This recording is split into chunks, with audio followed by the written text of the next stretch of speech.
कनक अपने आप को संभालते हुए दरवाजे से बाहर निकलता है और वह जैसे ही बाहर निकलता है तो देखता है कि सामने एक काले रंग की बिल्ली है जो उसके चेहरे से कुछ कदम की दूरी पर ही है।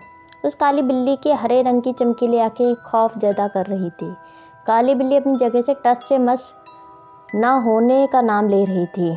कनक एक झटके से अपनी जगह पर खड़ा हो गया, इधर उधर देखता है लेकिन कोई भी उसको दिखाई नहीं पड़ा।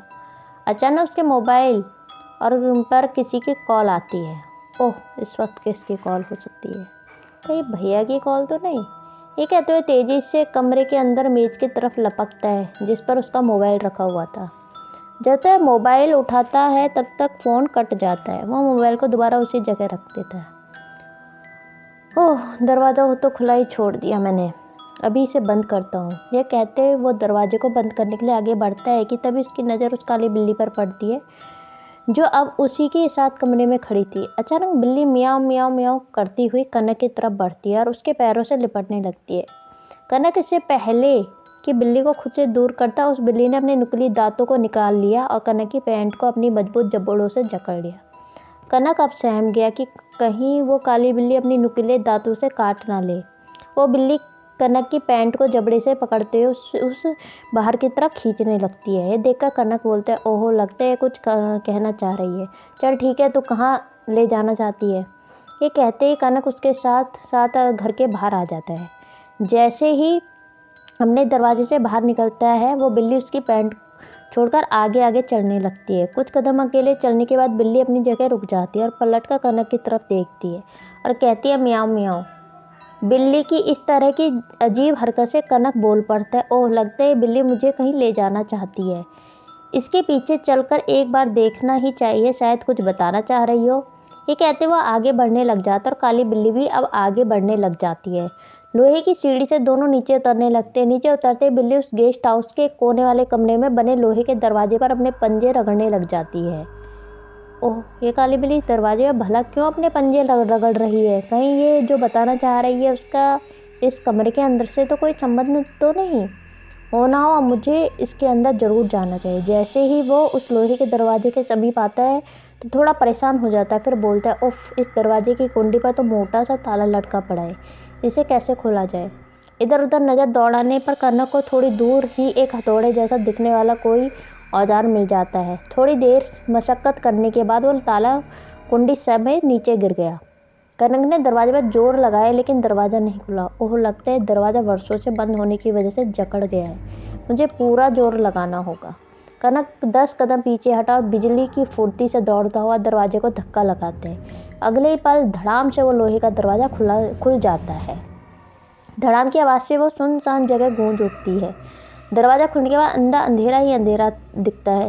कनक भाग के अपने कमरे से टॉर्च लेकर आता है और उस कमरे के अंदर प्रवेश करता है। ओह, ये तो बहुत ही अजीब सा कमरा है। एक तो छोटा सा कमरा और ऊपर से ना इसमें कोई खिड़की है ना कोई रोशनी मौजूद है। इसमें सिवाय मकड़ी के जाले के कुछ नहीं है। आखिर इस तंग कमरे के बनाने की क्या वजह हो सकती है? ये खुद में बड़बड़ाता हुआ टॉर्च के प्रकाश से उस कमरे के सूक्ष्म निरीक्षण में लग जाता है। थोड़ी देर में जब उसे कुछ समझ नहीं आता, वो जैसे ही बाहर निकलने को होता है कि अचानक उसे कुछ याद आता है। अरे, ये काली बिल्ली किधर गई? कहीं दरवाजे की आवाज़ से डर के भाग तो नहीं गई?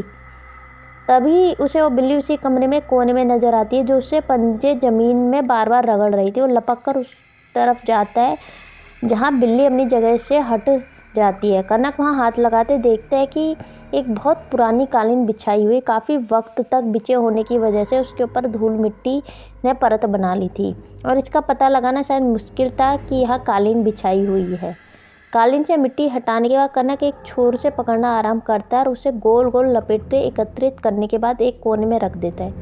ओह माय गॉड, ये क्या बला है? भला इतना पतला ढक्कन यहाँ होने का क्या मतलब है? ना ना नहीं, कोई अनजान खतरा मेरा इंतज़ार तो नहीं कर रहा। खैर, अब जो भी हो इसका जवाब तो मुझे उसको हटाने के बाद ही पता लगने वाला है। ये कहते ही लोहे के ढक्कन को उठा देता है। ढक्कन को उठाते ही जब वो टॉर्च जलाकर देखता है बेहद ही चौंक जाता है। वहाँ से 24 बाई 24 इंच का आयताकार गड्ढा था जो कि कहीं जाने का रास्ता जैसा लग रहा था, जिसमें केवल एक ही इंसान घुस सकता था। उसने दोनों हाथों को जोड़कर अपने इष्ट देव को याद किया और टॉर्च जलाते हुए अंदर घुसने लगा। उन्हें जैसे अपने पैर रखे उसे एहसास हुआ कि उसका पाँव किसी सीढ़ी पर पड़ा है जो अंदर किसी गहराई की तरफ बढ़ता चला जा रहा था। लगभग 20-25 सीढ़ियाँ उतरने के बाद उसे एहसास हुआ कि उसका पाँव किसी धरातल पर है। अपने मुंह से टॉर्च निकालते हुए चारों तरफ प्रकाश फैलाकर देखे तो आश्चर्यचकित रह जाता है। अंदर बहुत ज़्यादा स्पेस थी। ऐसा लग रहा था जैसे कोई तहखाना या गुप्त भवन हो। अंदर का तापमान बेहद ही ठंडा था। अपने दोनों हाथों को मलता हुआ वो आगे बढ़ता है। अंदर अजीब सी बदबू ने नाकों में दम कर दिया था। एक हाथ से नाक को दबाते हुए दूसरे हाथ से टॉर्च को लिए आगे की तरफ बढ़ता है। थोड़ी दूर जाने पर उसे कुछ चीज़ चमकती हुई प्रतीत होती है। वहाँ समीप जाकर देखता तो उसके की खुली की खुली रह जाती। वहाँ कुछ औजार रखे हुए थे जो कि मिट्टी खोदने के काम आते हैं, जैसे फावड़ा, गेती, कुदाल और संबल।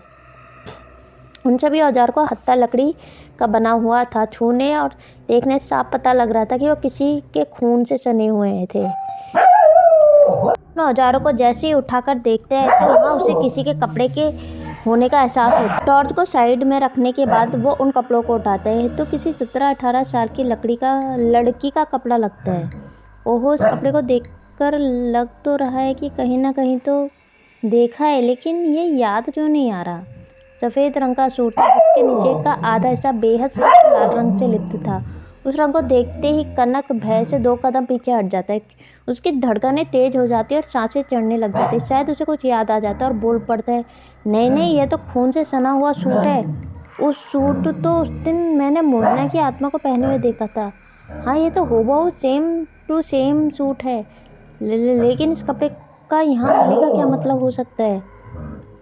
हाँ साहब, ये मेरा ही कपड़ा है। उन 5 दरिंदों ने मुझ अबला की इज्जत तार-तार किया, मुझे जान से मारा है। अचानक ये आवाज़ कहीं से आती है जिसे सुनते ही कनक के तोते उड़ जाते हैं और घबराते हुए कहते हैं, काका कौन है? बोलते क्यों नहीं हो? कौन है यहाँ? देखो, जो भी है सामने आ जाओ। कहीं तुम मोहिना तो नहीं? हाँ, देर आए लेकिन दुरुस्त आए। हाँ साहब, मैं मोहिना ही हूँ। कहते हुए फिर से वही भयावह हंसी से वह तहखाना गूंज उठता है। मैंने तुम्हारा क्या बिगाड़ा है जो तुम मुझे इस तरह परेशान कर रही हो? बोला, आखिर मेरा क्या कसूर? कनक ये कहते ही थरथर काँपने लगते हैं। उसके ये कहते ही वह अदृश्य आवाज़ फिर से आने लगती है, बिगाड़ा तो मैंने भी किसी का कुछ नहीं था। मैं तो अपने बूढ़े माँ बाप की इकलौती सहारा थी, लेकिन मैं उन दरिंदों साथ ने बहुत गिड़गिड़ाई, लेकिन उन्होंने मेरी एक भी नहीं सुनी। साहब, आप ही तो बताओ, इसमें मेरा क्या कसूर? बोलो साहब, मेरा क्या कसूर? देखो, मैं मानता हूँ कि तुम्हारे साथ जो भी हुआ बहुत गलत। मेरा यकीन मानो, मैं तुम्हें न्याय के साथ मुक्ति भी दिलवाऊंगा। बस थोड़ा सब्र रखो और मेरी बात। अभी कनक आगे कुछ कहना चाहता था, तभी मोहिना की आत्मा बोल पड़ी, साहब, मेरे माँ बाप ने किसी का क्या बिगाड़ा था जो उन्हें भी नहीं बख्शा गया? गरीब होने का पाप होता है क्या साहब? बोलो ना। देखो मोहिना, मुझ पर विश्वास रखो, मैं सब ठीक कर दूंगा, लेकिन किसी की जान लेना ये कहाँ का इंतकाम है? तुमने अब तक 11 जानें ली हैं। क्या तुम्हें यह सब शोभा देता है? कनक ने इस अदृश्य आत्मा को शांत करवाने की कोशिश। उसकी आवाज़ सुनते ही वो तेज से ठाके मार के हंसने लगे। हंसते हंसते बोली, क्या साहब, आप इंसानों ने तो किसी को नहीं छोड़ा। झूठ, यह सफ़ेद झूठ है कि मैंने 11 लोगों को मारा है। मुझे मारने के बाद भी मुझे बदनाम किया जा रहा है। लेकिन मैं तुम्हारे कैसे यकीन कर लूँ कि तुम जो कह रही हो वो सच ही कह रही हो? यहाँ तो सभी यही जानते हैं कि बिस्ट गेस्ट हाउस में जो भी रहने आया उसको तुमने ही सभी को 11 लोगों को मौत के घाट उतारा है। साहब, आपको बहुत जल्द सच्चाई का पता चल जाएगा कि उन 11 लोगों को मैंने ही मारा है या आप मेरे 12वें शिकार बन जाते हो। ये कहते ही मोहिना साक्षात अपने स्वरूप में आ जाती है। उसका चेहरा उसके लंबे लंबे बालों से ढका हुआ था। वही सफ़ेद कपड़ा उसके जिस्म के ऊपर थे जिसे अभी थोड़ी देर पहले कनक का सामना होता। वह हवा में ज़मीन से 2 फीट ऊपर थी। मोहिना का जिस्म वही अपनी जगह हवा में लहरा रहा था, लेकिन उसके दोनों हाथ कनक की तरफ धीरे धीरे बढ़ने लगे, जिसे देखकर कनक की हृदय गति बहुत ही तेज हो गई और वहाँ से उठकर भागने की कोशिश करने, लेकिन वो लाख कोशिश के बावजूद अपने जिस्म को हिला तक नहीं पाता। वो वहीं जड़ हो गया था, जैसे किसी पत्थर की मूरत हो। वह अपनी ही मदद करने में खुद को असमर्थ महसूस कर रहा था। उसने अपनी सारी हिम्मत इकट्ठी की और बोला, प्लीज़ मोहिना, मुझे मत मारो। मैंने तो हमेशा तुम्हारी मदद करनी चाहिए। मुझे यहाँ से जाने दो। मेरा विश्वास करो, मैं तुम्हें न्याय दिलवाऊंगा। लेकिन मोहिना के ऊपर इसका कोई असर नहीं होता है और उसके कानों पर जूं तक नहीं रेंगती। अब वो अपने दोनों हाथों से कनक का गला किसी बलि के मुर्गे की तरह दबोच लेती है। अगर आपको मेरी ये कहानी पसंद आती है तो please like share and subscribe and comment करें। अपने दोस्तों के साथ, जानने वालों के साथ, रिश्तेदारों के साथ ज़रूर शेयर करें। और अगर मेरे कोई नए सब्सक्राइबर है तो उनको ये एपिसोड पहले से सुने, तब आपको ये पूरी कहानी समझ में आएगी। And thank you so much. आप अपने चैनल को ऐसे ही प्यार एंड सपोर्ट बनाए रखें। आपको एपिसोड कल मिलेगा नेक्स्ट, एंड और एपिसोड ऐसे मिलते जाएंगे। Thank you.